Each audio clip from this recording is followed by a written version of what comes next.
Bullying is a behavior that is most characterized by a powerful or dominant student or individual harming another individual who is not able to defend themselves.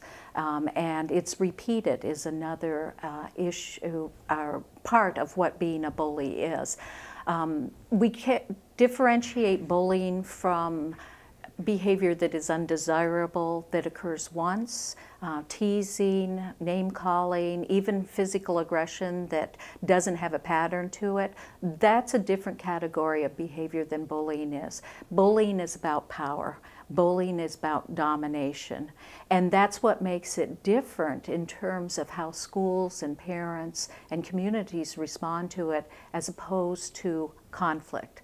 The conflict that happens in everyone's day-to-day lives with different perspectives and different values hitting head-to-head. So bullying is characterized by, as I said, an imbalance in terms of the power between the two individuals that are involved, and we refer to those individuals as an aggressor, or the bully, and a target.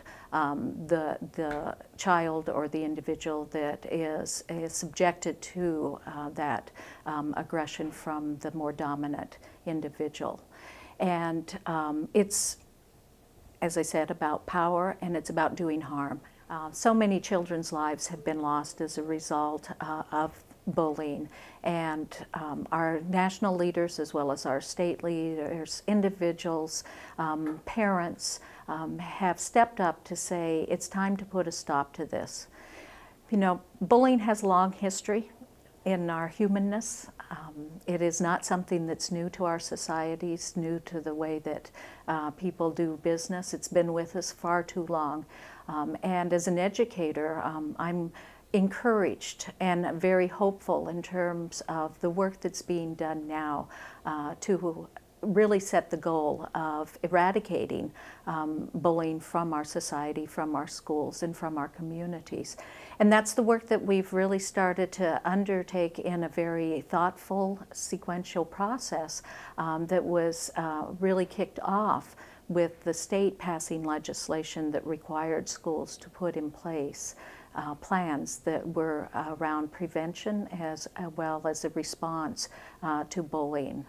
We are an inclusive environment, and the literature is clear in terms of targets who are more likely to be targets of bullying. It's students with disabilities, students who have obesity, students who are gay, lesbian, transgender individuals. Those are the more likely targets, and so it's particularly important for us to make sure that the work that we're doing around building inclusive communities recognizes that. You know, I think a lot of times people think about bullying in terms of the classic schoolyard bully where there's physical aggression, there's pushing and shoving, physical intimidation, but actually bullying is has a more subtle kind of underside as well, and it's about social isolation. It's about teasing. It's about emotional harm to others, as well as that physical piece that we typically represent with bullying. And that's why it's so important to really educate ourselves as the adults in the environment about what bullying is and what it is not, because we need to respond appropriately if we're going to make a difference in terms of changing this. Our goal across the district and across the nation with regard to bullying is to basically make it undesirable behavior that's not supported by the social structures around it. In bullying, there's an important dynamic that happens, and that's the dynamic that happens with bystanders or the witnesses around it. It's an important component for bullies because they get that social status from being a bully because the witnesses, the bystanders around, are also subjected to their power at that particular time. It's a very complex dynamic that will take a lot of time and effort and understanding on the part of the adults to really make a difference. And it's going to be key also for kids to be engaged in this. The students are probably one of the most influential parts of stopping bullying within school and community areas. We've done a good job in the schools. I think we've done a good job across our nation in terms of dealing with conflict, knowing how to mediate conflict between individuals. The thing about bullying is you can't mediate it. And that's why I was saying, you know, our bystanders, recognizing the role that they play, you intervene with bullies in terms of changing behaviors, but interventions must be also directed towards the whole community so those bystanders become the piece that is most critical in really changing the pattern of behavior and changing how we relate to one another and the norms that we have for each other in our community.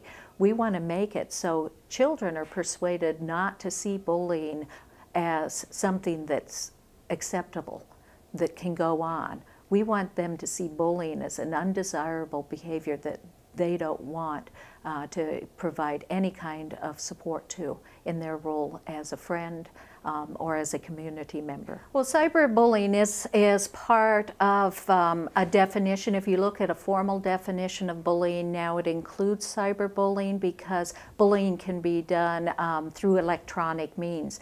In fact, the electronic means almost always meet the standard for the repeated nature of it because of the way that text messages and other kinds of electronic postings can basically be dispersed over the internet. And so it immediately qualifies for that repeated portion of the definition around bullying. Cyberbullying is quite interesting because, you know, there's such power in these handheld computers, our mobile phones, and in the internet in terms of getting information out. And of course, when you're working with children, their social adjustment, their understanding about implications of that are not as developed as they need to be to understand the long-term ramifications, the notion of permanent records, the notion of immediately hitting a standard for it being a repeated act when you post something there. They've done a lot of really good research. There's several good resources out there for parents and for school personnel on cyberbullying. The Massachusetts Aggression Reduction Center has done some extensive studies over the last several years, really trying to understand what happens in that dynamic of cyberbullying. And what they found is that, you know, one of the reasons that it's, what do I want to say, easier for students to bully using electronic means is simply because they don't have that human feedback of seeing the harm that they've caused to another individual. You know, when we grow, we make mistakes. We end up hurting people we don't intend to hurt, but we learn from that and we grow and we move on and we correct our behavior and we avoid doing those things in the future. With cyberbullying, students don't see that reaction of the person that's been targeted and that's being harmed, and so they don't have that feedback to understand that and begin to modulate their behavior. So it's an important part of helping students understand that how harmful those words on those screens are, in addition to you know, the capabilities for those to become so widespread so very quickly.